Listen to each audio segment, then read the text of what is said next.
Okay, good morning guys, no? Medyo, ano ba ngayon? Monday, September 2, happy holidays. Okay, so, ang isa sa mga tip ko sa inyo guys is, meron kasing mga company na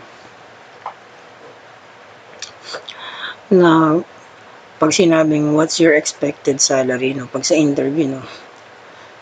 Usually, tatanungin nila, ngayon tinatanong nila kung ano yung dati mong sahod, magkano. So, let's say, for example, dineclare mo or kung wala ka man sahod, babarating ka nila. Ibig sabihin, kung hindi ka pa dati nag-work, so, ang pinakamababang pwedeng i-offer nila sa'yo is 15K or 18K, no?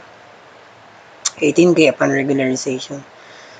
Tapos, babarating ka nila. Let's say, for example, ako, may experience na ako, i-declare ko 25 lang.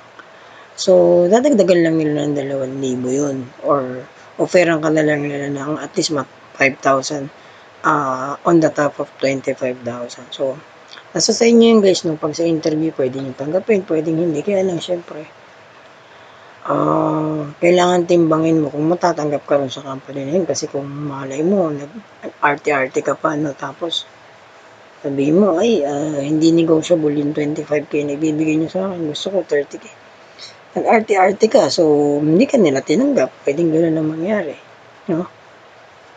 Pero guys, ini-inform ko lang kayo na gano'n ang kalakaran, no, sa pag nag-apply ka sa call center.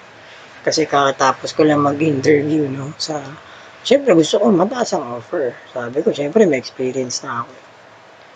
So, yun, kailangan, alam mo yung gagawin mo doon. So, binibigay ko lang sa ito, hopefully nakapagbigay ng idea, no. Kung hindi man makatulong, at least makapagbigay ng idea. Okay lang guys, don't forget to subscribe my channel. At para makatulong din sa iba.